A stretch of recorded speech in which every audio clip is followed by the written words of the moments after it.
Well, hello, honky tonks. I watched this film and immediately forgot the plot, so don't expect any detailed exposition of its components. First of all, I'm assuming it was subtitled Brave New World in reference to the famous book where the general population is kept in a semi-narcoleptic stupor by the sedating pabulum foisted on it by a corrupt ruling class, as a knowing nod to the entertainment business in general and superhero movies in particular. Or maybe it just used impressive, inspiring words like brave, new, and world to trick the gullible masses into thinking this route, done by the book, Long John opera, would in some way offer a glint of sunshine into the bleak, dull, and pitiful miasma of their worthless existence. Either way, it's pretty much intellectual property landfill.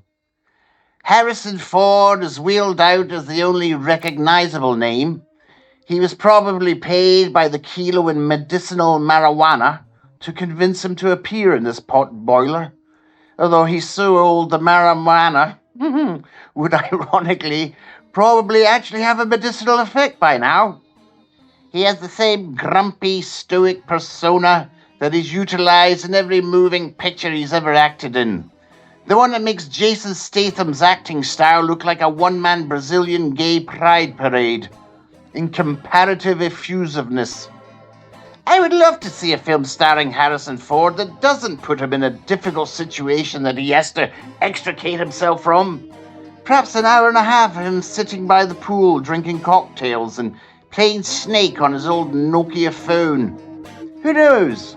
Maybe the semblance of the tiniest of smiles would almost break out on his visage. Of course, it's not going to happen. 10 minutes into the film, a Russian terrorist would show up and urinate in his Mai Tai and throw the Nokia into the pool, where it would continue to work perfectly. Absolutely brilliant things Nokias are. Those were the days, remember? Back when porn wasn't so readily available on your telephonic device. The device that now you hold temporarily in your left hand for only a few minutes until the dirty deed is done and you reach for the tissues. But Harrison is a movie star, more than an actor. And a movie star job is to use the persona they've created while performing actions and saying dialogue in a believable and non-wooden manner. This non-wooden manner doesn't apply to all film stars, though. Think of Arnold Schwarzenegger, Chuck Norris, and Steven Seagal. There's more wood in their performances than there was in George Washington's teeth. George Washington's teeth. Or Ron Jeremy's wood. In the end, though, their lack of talent is acceptable because, if we're being fair, why shouldn't people with learning difficulties also get to have a movie star they can relate to? As for the rest of the cast, they're pretty bland, to be honest. The chap playing Captain America certainly doesn't give off superhero quote-unquote vibes, to use a phrase employed by younger folks in their 50s and 60s. He looks more like a responsible manager of a KFC or a journalist for a failing news website or a movie review substack that no one reads. Maybe it's just down to his physiognomy that he feels lacking in the superhero department, and I can safely say this with impunity, as I too am in possession of a weak chin. Superheroes are supposed to have chiseled lantern jaws with a cleft so large it looks like a buttock crack. That's how they were envisioned by the original, probably deeply closeted, comic book artists back in the 40s and 50s. A chin that would make a doorman at a Cro-Magnon nightclub proud. He also doesn't have the same superpowers as the previous Captain America either, which is telling. I mean, if he truly represented modern-day America, he would be clinically obese with type 2 diabetes and no health care, with all his credit cards maxed out and knowing he's going to have to, in the near future, start a fight with someone using his extensive gun collection to avoid paying back his creditors. Satire is alive and well. There is a welcome addition to the cast in the form of the charismatic Giancarlo Esposito. Now, all of us, myself included, thought Giancarlo was Puerto Rican or Cuban, but I've just discovered he was born in Denmark, and his father was Italian, and his mother is African American. He's mostly been cast as Puerto Rican or Cuban characters because, let's be honest, most casting directors haven't a clue about the difference between Giancarlo and Juan Carlos, or any other European monarch. I know him not only from Breaking Bad, but also from certain Spike Lee films. Spike Lee films invariably contain many a memorable and charismatic character, unless, of course, that character is played by Spike Lee. Then they tend to be annoying and grating turds with a higher opinion of themselves than anybody else could possibly concur with.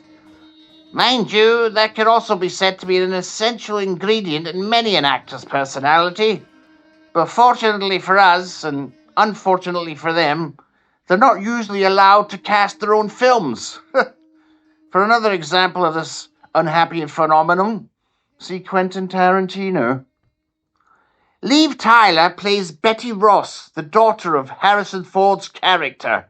Liv is the only daughter of Bebe Buell, a model, singer, and former Playboy playmate, Miss November 1974, and Steven Tyler, the lead singer of Aerosmith, the rock star who's famous for festooning himself in scarves, then screaming, twirling, and doing the splits, all whilst on heroin. They were estranged for many years, but Steven has turned out to be a wonderfully eccentric substitute grandmother to Liv. And now that Bebe is coming up for her 72nd birthday in a fitting career circle, she has been booked to appear nude in another adult magazine. But this one is aimed more at an audience that has very different predilections in what they seek from a glamour model. Put it this way, Wayne Rooney and Emmanuel Macron are subscribers. One of the few plot elements I actually still can remember is that Harrison Ford, who plays US President Thaddeus Ross, is a victim of an assassination attempt. It's never really made clear why, though.